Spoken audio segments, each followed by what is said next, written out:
how exciting is it to have James Laurinaitis coming in to work alongside you? Yeah, I mean, that's, it's always exciting when you have a guy to come in and coach with you who also has his picture on your wall. I've seen the guy every day for a year, so now to meet him in person, he's a legend, All-American, pro, Buckeye, and having a veteran core of linebackers coming back, I think it's good to have someone come in who can, work with them individually, technique-wise, and maybe do some different things that I've done.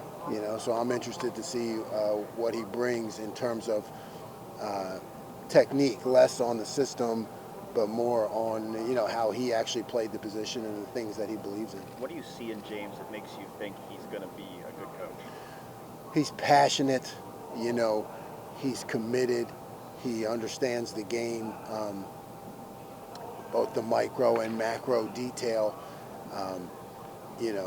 He's just a football guy all around, who's intelligent and hardworking, played the game at the highest level. There's so many positives for him in terms of his career.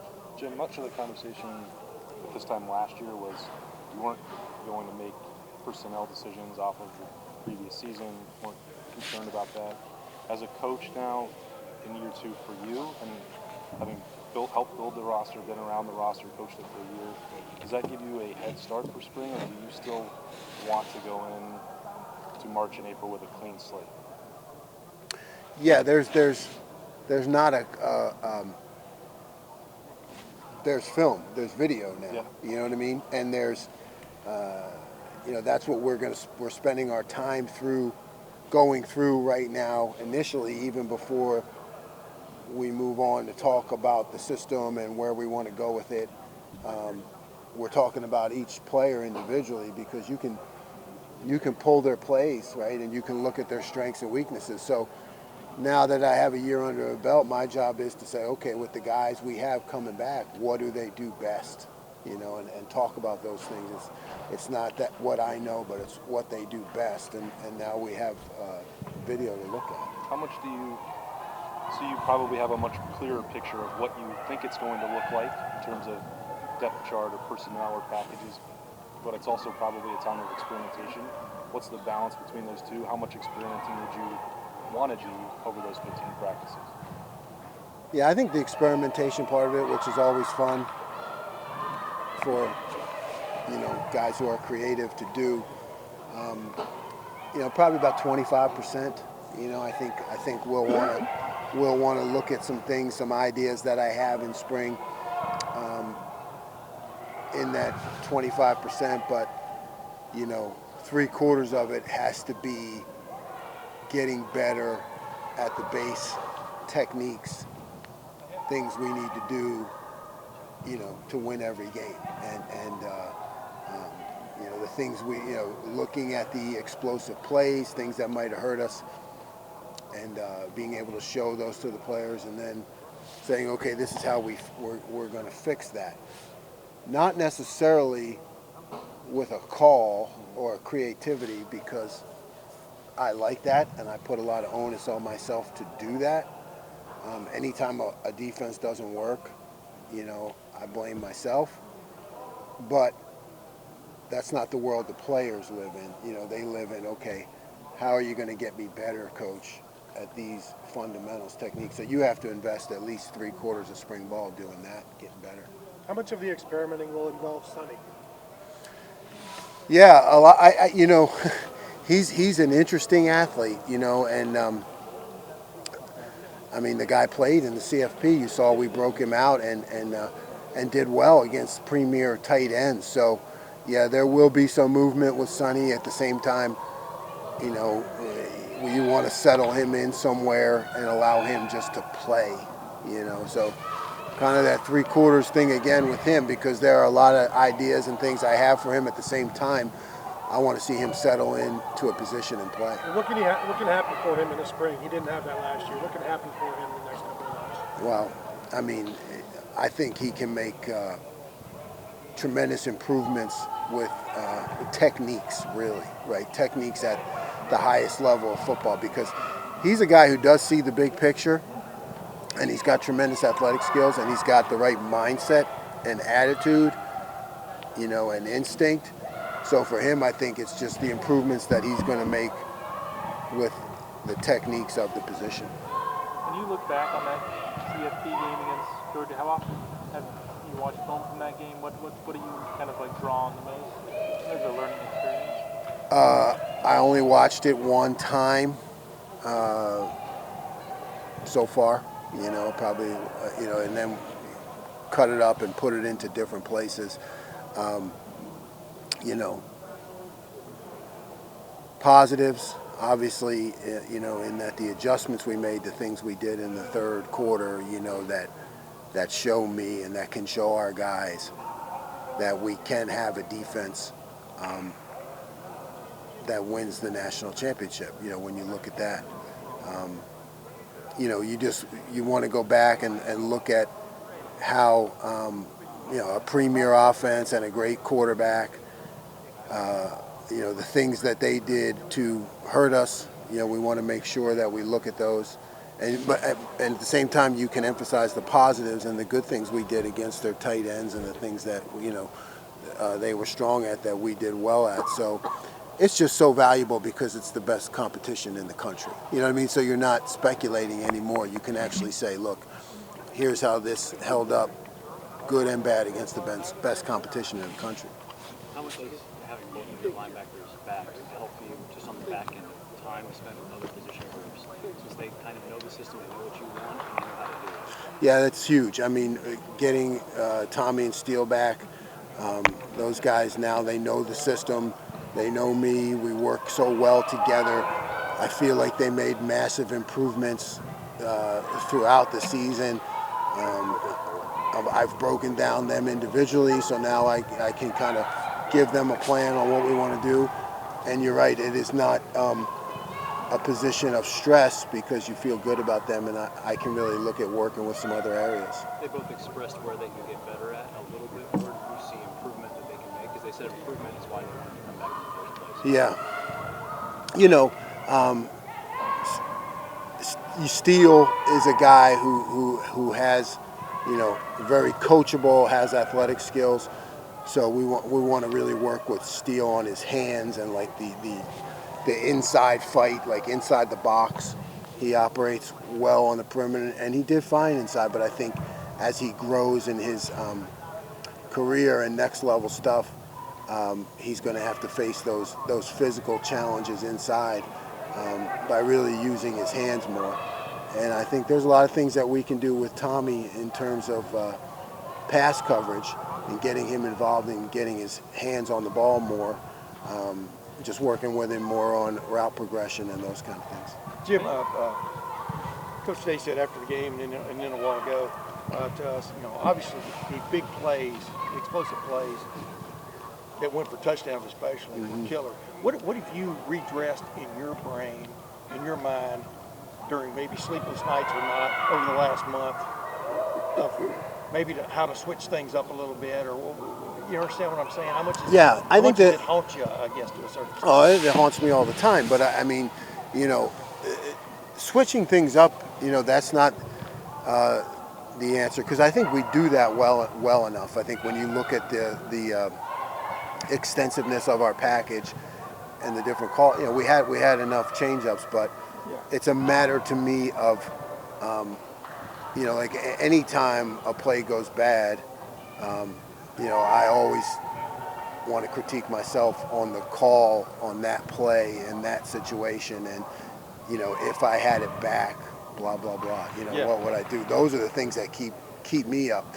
But really, it's just about the technique of, and I've got to be, now that I'm coming into year 2, I've got to be even more demanding and push and put on more steam with the players individually on the preciseness of the technique. That's and I got to really bear down.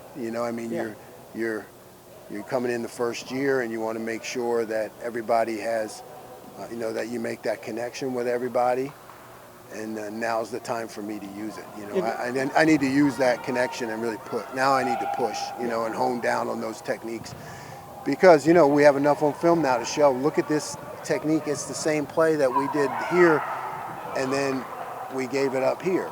You know, so the bear is in the detail, and that's what I really need to push. Yeah, and if the ball does come out, it does end up being a one-on-one battle a lot, right? I mean, A lot. Yeah. A lot. A lot. If y'all redressed it all, though, maybe, I don't know, not having a safe, for want of another term, not having a deep safety back no matter what. You understand what I'm saying? 'Cause a couple of those plays could have at least not gone the distance if there maybe been somebody there. I mean, I'm just getting in your brain. Yeah, no, and I look at that. I do, and I also look at the times we did have a deep safety back and we didn't make the play. You know what I mean? You know, I mean, there are those too. So I don't know. Everything gets looked at, and like I said, when a play goes bad, I blame myself. You know, because they're always. I always think I should have made a different call. You know, because that's the onus I put on myself. Like you said, I should have been in this. I should have been in that. Those are things I really keep to myself, because those don't affect the players. The players want to know, okay, you made this call. How do I get better? How do I get better at that call? You know, what did I do wrong? You know, in my technique. You know, and how do I get you better at that technique on that call? And like I said, the bear is in the detail. I got to really hone down and push and you know, to take these guys to you know, a higher level in their performance. I mean, that's, you know, and that's, but that's why you build relationships, and that's why you come to Ohio State, because they want that. So we have time here now to bear down, see the mistakes, see the good things, and keep pushing. One other quick, you might have been asked this, but what do you hope to get out of James Laurinaitis? Here's a guy that won every award you could win, 3-time All-American. He's showed he's serious about coaching, you know, this past season and stuff. What do you hope to get from him? What do you hope he brings to the table? I think, you know, number one, he brings that love and passion for Ohio State and instant credibility with recruits and players. Instant credibility, you know.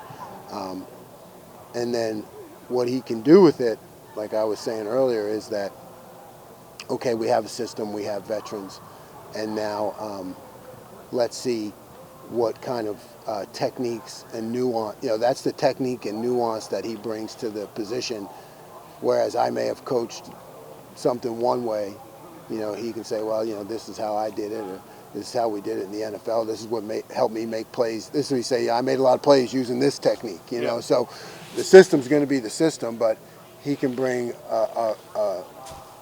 you know, a lot of new things to our players, and that'll be good for them.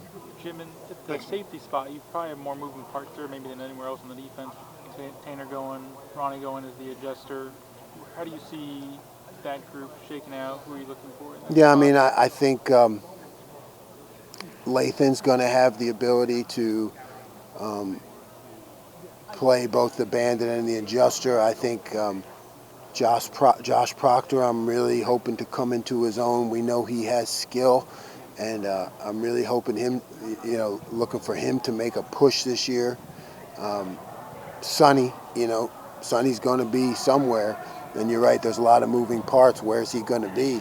But he's a talented guy. Kai Stokes, you know, coming out of last spring, was like, wow, this kid can play.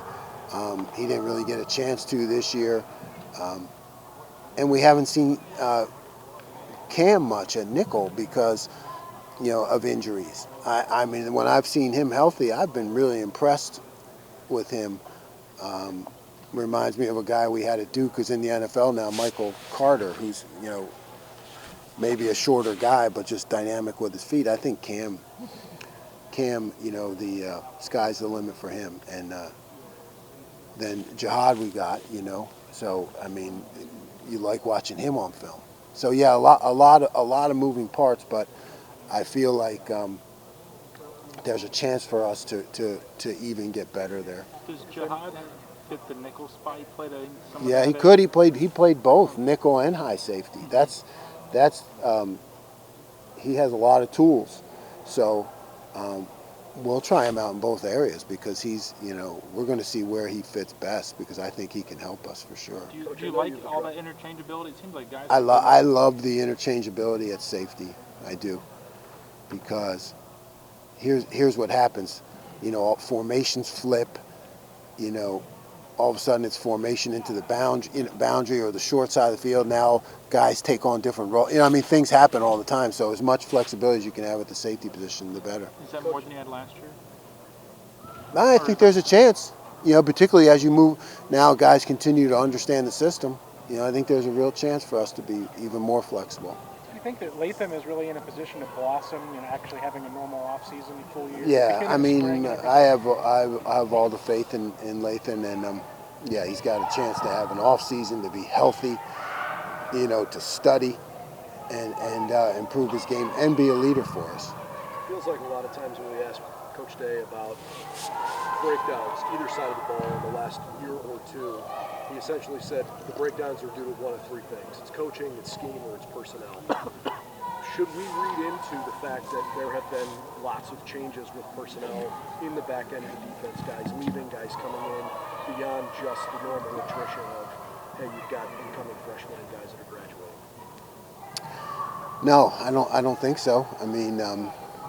I think there was all kind of natural stuff, and guys who maybe see a better opportunity somewhere else. But